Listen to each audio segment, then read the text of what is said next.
How's it going out there, YouTube? My name is Jesse, and I am the curator for the Golden Age, and this is another Lost Heroes of the Golden Age. Yes, this is Lost Heroes of the Golden Age, and this time we're doing... You already covered this hero once before. Yeah, kind of.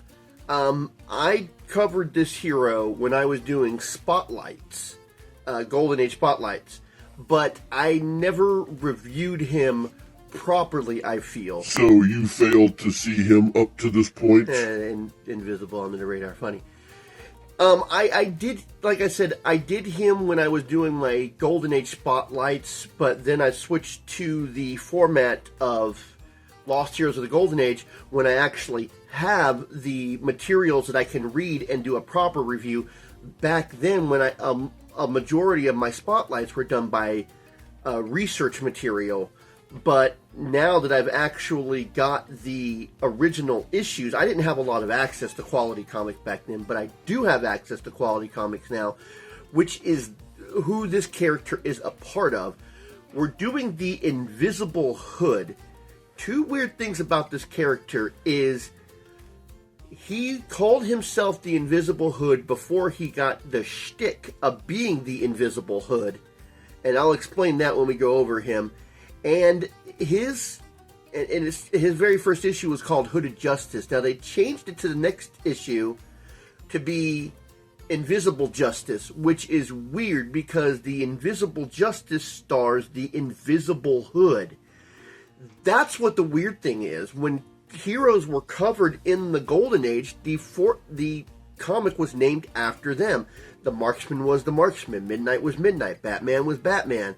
Nightmare and Sleepy was Nightmare and Sleepy. 13 was 13.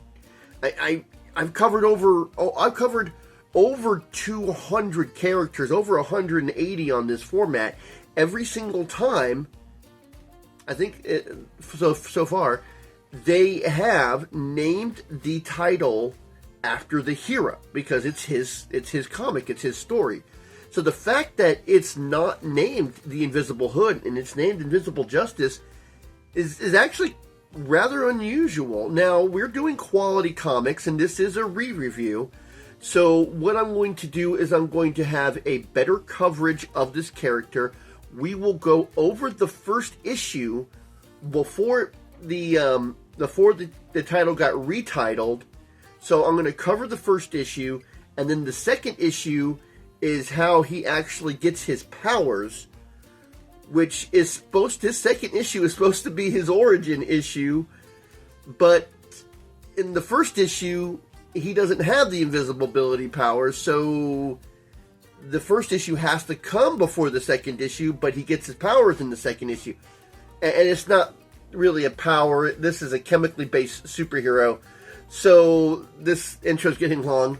Let's go ahead and cover the Invisible Hood in the story titles of Invisible Justice on Lost Heroes of the Golden Age. The Invisible Hood. The Invisible Hood, Kent Thurston, first appeared in Smash Comics #1, 1939. The original publisher was Quality, and he was created by... Now, it says that it was created by Arthur Pinajian. I'm probably screwing that up. Pinajian, which is kind of interesting because when you look at the first panel of his introduction, it says Hooded Justice by Art Gordon. So I'm guessing Art Gordon would have to be a pen name. Now, when I do research for characters, not only do I read the issues, but I look at a number of other sites that have covered him. A lot of people say that he did not call himself the Invisible Hood from the very beginning. He absolutely did. In the very first box panel, after he's done with the phone call, it says, Kent Thurston, alias the Invisible Hood, an archenemy of crime, is seated in his home. Now, at first, he did not have the ability to go invisible. That would actually be in the next issue, where they would change the title of the comic to Invisible Justice, and he would have the ability to go invisible. The reason he called himself invisible in the first issue, which was still called Hooded Justice, he said that since nobody knew his identity, he called himself invisible, which is really ridiculous. So him being able to go invisible in the next issue made a whole lot more sense, and then that would be his shtick until his last issue in number 32. Now, although other sites say that it would be Invisible Justice and would later turn to the Invisible Hood, it did not. In all of issues 2 through 32, it is Invisible Justice the entire time, and he is the Invisible Hood, which is actually kind of a weird thing, because in the 1940s, the character that appeared on the comic and the character himself, they were usually named after each other. The Buzzard was the Buzzard. Midnight and Sleepy was Midnight and Sleepy. Batman was Batman. Superman was Superman. So the fact that they called this Hooded Justice and Invisible Justice while he was the Invisible Hood was actually kind of unusual. But as other sites say that he would also change his name to Invisible Justice, he is not. In all 32 issues, he calls himself the Invisible Hood. Now, I don't know how these other sites may have gotten their information wrong. Not all of them got information wrong. But they must have just skimmed the issues and didn't actually read them, because it's right there on the pages. I've read it myself. So, he has always been the Invisible Hood. After issue 2, it would always be called Invisible Justice. Now, if people would like to go back and correct their sites, go ahead and do that. But that is what it is. Only in 32 issues of Smash comic books by Quality before he was acquired by DC. But that's his name. That's the titles. I know that I'm going a little bit on this, but a number of different sites have claimed that he was not the Invisible Hood at first, which he was, that the title of the comic would be changed later, which it wasn't, and that later he would call himself Invisible Justice, which he does not. So I just wanted to pan that out and put him out there. So let's go ahead and talk about this character a little bit. Now, Kent Thurston was a private eye, and being a private eye is what led him into some of the encounters that he got into. Some of the other ones he just happened to stumble upon, and it's funny, even the ones he happened to stumble upon, he always seemed to have his Invisible Hood with him.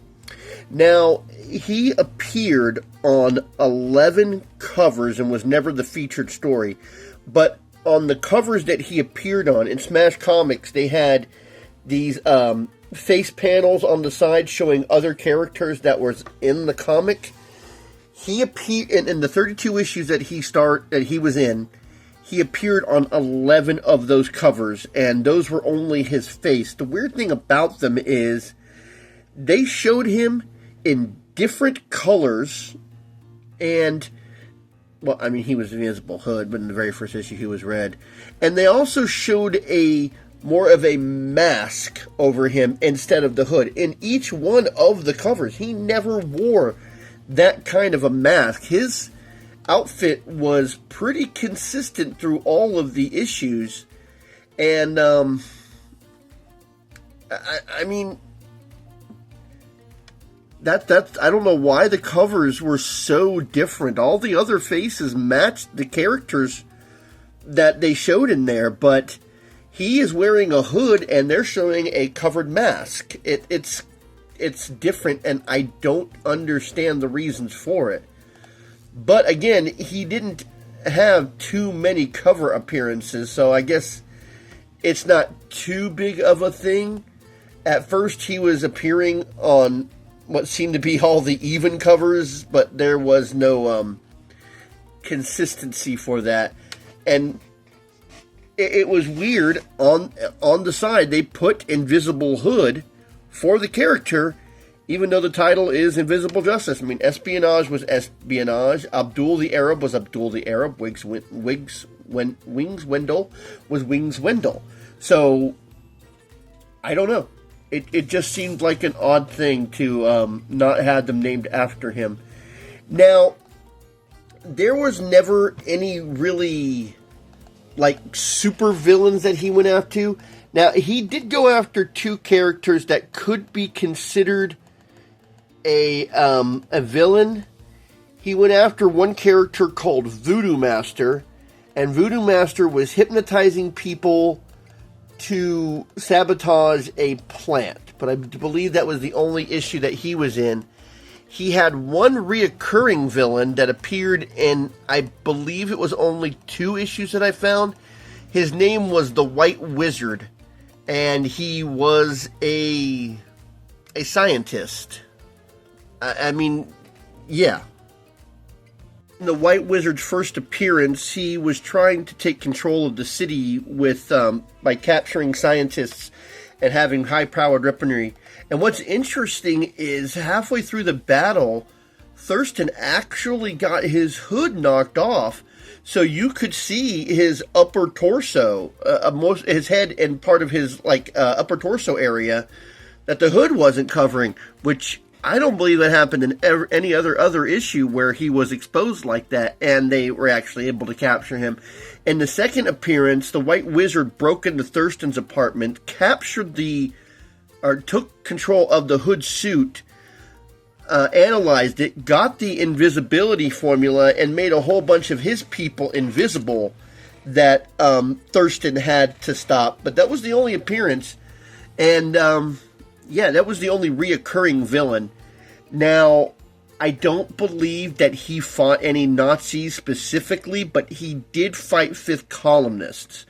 He fought kidnappers, extortionists, racketeers, gang members, plant saboteurs, the 2 villains that I mentioned. Now, he did only appear for 32 issues from 1939 to 1941. It wasn't a long appearance. He never really grabbed people all too well. That's why he never had a cover or a featured appearance. Sometimes his story was in the middle, sometimes it was near the back. The stories weren't uninteresting, they just weren't super compelling. He had a guy who was invisible, and the invisibility allowed him to get through things. Now, I love the fact that this is quality comics, because The Invisible Justice, the first story is 4 pages, the rest of them are 5 pages, but they can tell so much story in their 5 pages because of the way Quality does paneling. Not only do they do their paneling in the way that makes sense, it's just that they can take 1 page and do so much with it. I mean, like, a couple of the pages near the end of the Invisible Justice stories, they were using 6 panels per 1 page, and they didn't have a problem with throwing exposition in there. They really wanted to tell a story, which is something I thought was really good with Quality, is they could take shorter number of pages and tell more story by everything that they included. So, he did go over into other countries, not just America. I believe it was Africa, India, and the Caribbean in 1 issue. He did not try to kill his villains. He tried to bring them into justice a couple of times. You know, the end result is the end result, and you have to do what you have to do. But his goal wasn't to outright kill people, incapacitate, take to the cop, let them serve justice. I mean, it was invisible justice, not invisible death. So, like I said, he didn't try to kill the people too much. Now, in the end of all of his issues, it never said the end, but at the very bottom it would say, another action-packed adventure, stay tuned to another adventure in the Invisible Hood. And then they would usually put the title of the next one, like one of them, another action-packed adventure of Invisible Justice in November's issue. Now, in his very last appearance, number 32, they did not do that. They actually said at the very end of that issue that the Marksman will appear in the next issue. So, I mean, it felt abrupt because the story didn't feel like it was over, but it was, in fact, over. But at least in the very last issue, they didn't say, hey, more is appearing, and then there was none. They knew that they were going to stop when they did, and then they did it. But hey, 1 to 32, there's a lot of Golden Age characters that don't even go that far. So, good job for having your 32 appearances. I think that covers just about everything. Like I said, he's not invisible in his first issue. He is in his second issue. We're going to cover the entire first issue appearance. And then we'll give a brief overview of the second appearance where he actually gets his invisibility. And then that is his shtick for the rest of his appearances. It's actually interesting. In some of the panels, they made him blue so that we can tell that he is there. And in some issues, they put these outlines around him, bracketed outlines, not a solid line, to let us know that he was invisible. And most of the time, they would have this kind of a bluish color in the surrounding body area to let us know it was invisible. Some of the issues, all they did was just have the bracketed line and didn't change any of the background, which, hey, it saves you on coloring and detailing. But I think that just about covers everything. Didn't go outside of Smash Comics.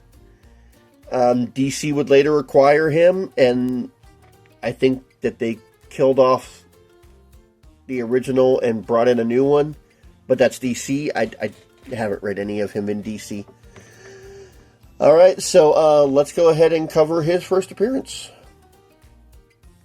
Also, on more than one occasion, he did get captured by the enemy, and then he was able to get himself free, but that was kind of part and parcel for the Golden Age. I mean, even Batman was captured and had to break free again, so that was just a staple back then.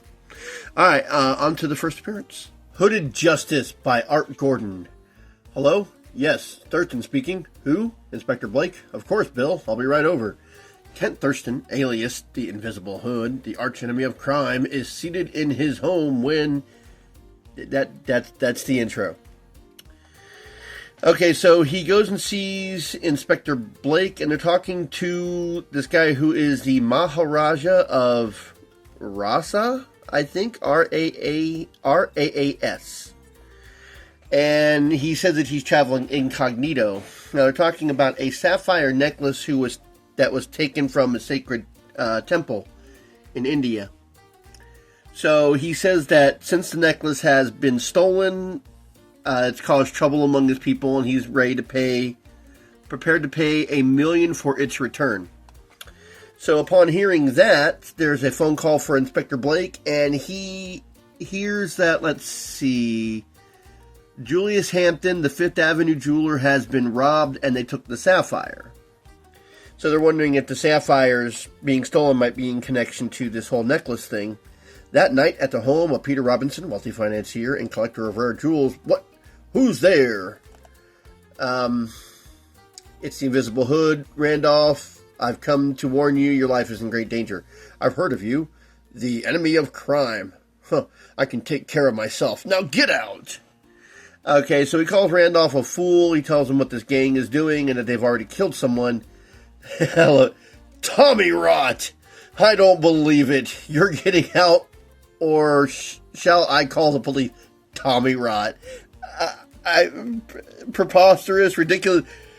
I love this. I might try to incorporate this into my daily vernacular. So next time someone tells me something, I'm going to be like, yeah, Tommy Rot. Anyways, the Invisible Hood uses a gas gun, which I think he only used in this first appearance, because I don't remember seeing it again, to knock him out, and then he leaves the sapphires out so that the men who are stealing them can come get them. Spike, look, the rocks, ain't nobody around. As the Invisible Hood hides, the door opens and 2 men enter. Butch, I think someone's following us. I got the stuff. Forget it. Forget it. Anyway, a moment later, the 2 crooks steal out of Randolph Mansion, and the hooded figure follows them. So, wow, they're driving in a car, and he follows them on foot. I mean, I know that you see him grabbing the back of that spare tire on the back, but I I don't know. Does he just like glide behind them? Does he jump onto the back of it and have himself ducked down so far that they can't see him? I don't know. They don't explain that one very well. Okay, so and it takes a whole hour to get there. So I hope he wasn't following them on foot, or he's going to be real exhausted. For real. Anyways. After the men enter the house, the Invisible Hood quietly creeps to the window. So these jewel thieves have the Maharaja there with him. Listen, Maharaja, my men had a reason for bringing you here. Look, we just got the last few sapphires from Randolph, and that completes the necklace. We're not working for nothing. It's going to cost you $2 million for the whole thing. You got that? $2 million. I did the calculation for $2 million to today. That's the equivalent of, I think it was $46 million, give or take. Let's see. Then we jump to the outside. A crook sees the hood. Not so invisible, are you? Okay, so he brings him in. Great Scott, the Invisible Hood. This is the last time you'll meddle in my affairs. Take him upstairs. We got work with the Maharaja first.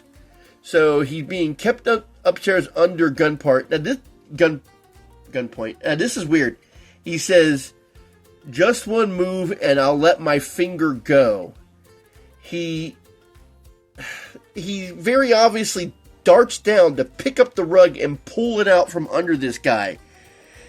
Did the fact that he was going for the rug not alert you for the fact that he was going for the rug? Why didn't you shoot him? There's not even a bullet missing him. It's just, Joe! Why, you? And you see him knocking him out. But my country cannot pay $2 million. It will throw us into bankruptcy. Bah, you're bluffing, Maharaja. You'll pay, or... I can't speak for that. I don't know his country. I don't know what kind of money situation that they have. But, I mean, I know what a Maharaja is. Could he have paid that kind of money in 1939? I really can't say. Okay, so he says, "Boss, it sounds like there's fighting upstairs. Quick, boys, get up there. I should have finished the hood guy the first thing myself." Yeah, you really should have. So as they're all running upstairs, as men rush to the stairs, they are met by the Invisible Hood, and he shoots them with his gas gun, which I've never seen him use again.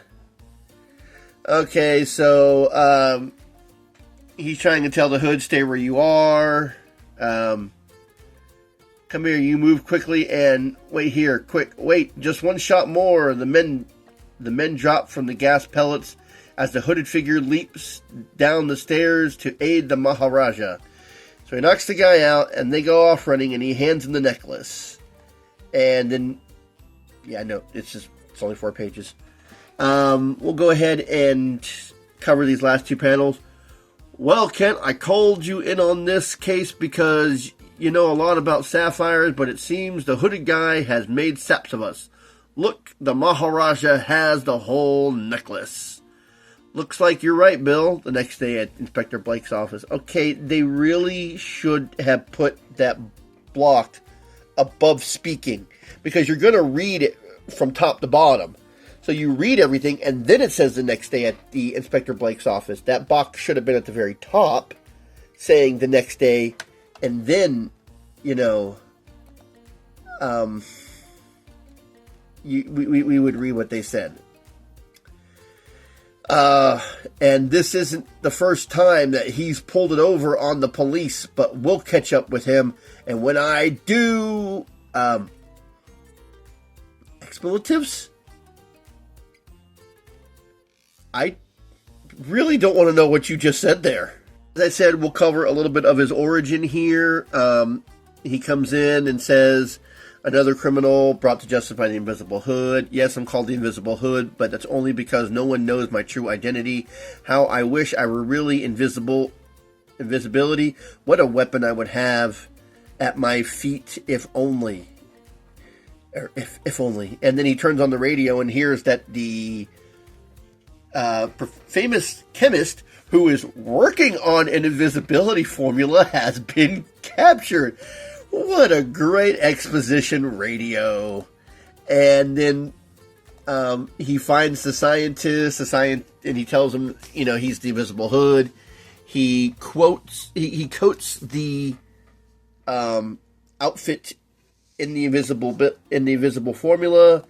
And as he is taking out the bad guys, he realizes, oh, you betrayed me because, this is invisibility and there's an invisible guy taking us out. The Invisible Hood calls the cops. The gangster takes down the scientist and shoots the scientist. So, he's dead. And then the gangster gets taken out. No son, no doctor can help me now. I'm glad the Spade gang is broken up. You alone have the power of invisibility.